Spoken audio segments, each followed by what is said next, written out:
Good morning. It is October 4th. It's a Friday when I'm filming the center lesson plan materials, and this is what my materials are.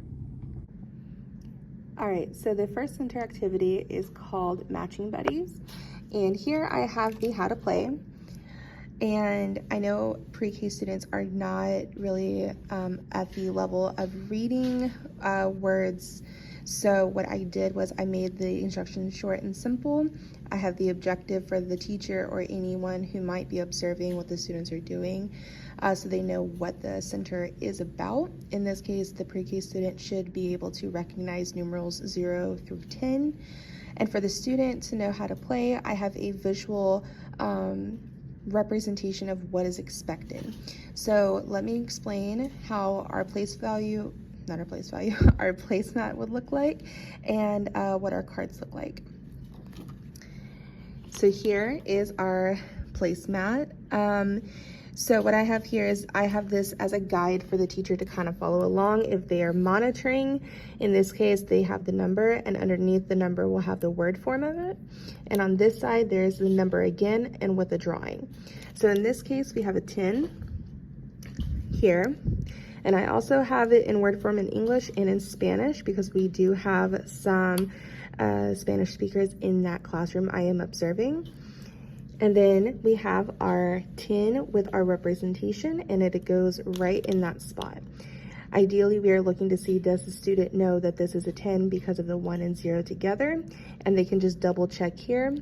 And for extra support, the student can also count the dots to make sure that it does equal 10. And they will do this all the way from 10 through 0, and all of their cards are here. Also, for a accommodation for students who might need it, I do have the cards color coded to make them a little bit easier so they know when they are matching their buddy that the colors also match. All right, so for the second activity center, this is our puzzle pairing activity.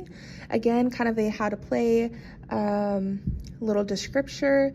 And it's basically just allowing the student to complete the puzzle by matching the number with its drawing. So for example, the number 2, and they should be able to find its matching buddy or its pair by putting the 2 smiley faces to connect to complete the puzzle.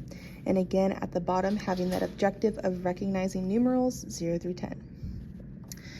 Our puzzle pieces look like this. In this case, we have a 0 here, and I also do have the word form underneath it. And the student will need to find the correct pair to go inside. In this case, we're working with the 0. So students should hopefully be able to recognize that 0 also represents nothing. And if they aren't too sure, they can move to a different one. So in this case, let's look at number 1. And students will need to match it here. They see that there is 1 star, which means that this pairs up nicely, and so this is our puzzle pairing. Similar to the matching buddy activity, each set is color coded, so that might also be helpful for students.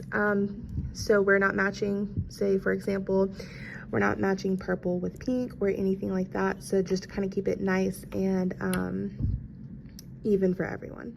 All right, our last center is our scavenger hunt center. And again, another how to play chart, also with the same objective at the bottom, so they all correlate. And the name of the game is to find the items such as the card, a counter, and a quote-unquote counting bear, and put them together and group them by their number. So let me model what that looks like. Here we have our counting bears. I did draw these. They're not the perfect little counting bears we know and love. The same set of cards from our Matching Buddies activity, I do have double copies of these for that reason. And here I created our counters because I don't want the children to potentially lose them, and these are a little bit more durable. So in this case, I want to work with the number 2. So here the student will have to go around the room and locate for this counting brown bear and see that there's a number 2. So they will have this, they'll bring it back to a little group because this is a group activity.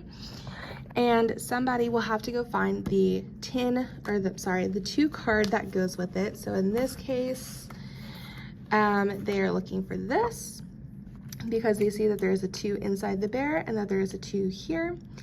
And as far as the counters go, I have a copy of yellow and red. However, I might just use the yellow because they are a little bit easier to read. So then I will just find that counter.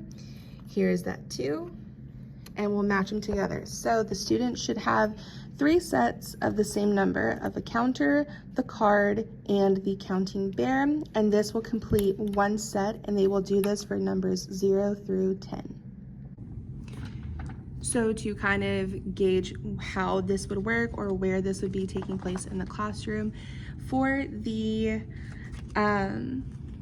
matching buddies activity, this can just be done at their tables, either in a small group, or they might just try to do it as a pair, depending on how big or small the class is that day due to students being out. For the puzzle pairing, again, same thing. However, we might try doing this as a 3-person station, just because we do want to encourage that collaboration aspect in pre-K, so they can also work on their communication skills with each other.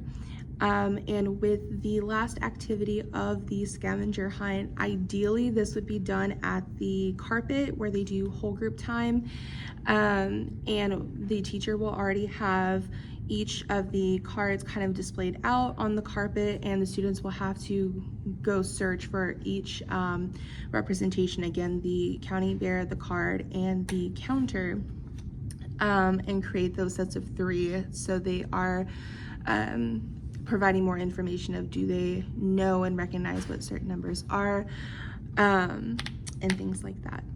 So those are my centers, and I think my kids are going to get good use out of them from what I have seen in the room so far.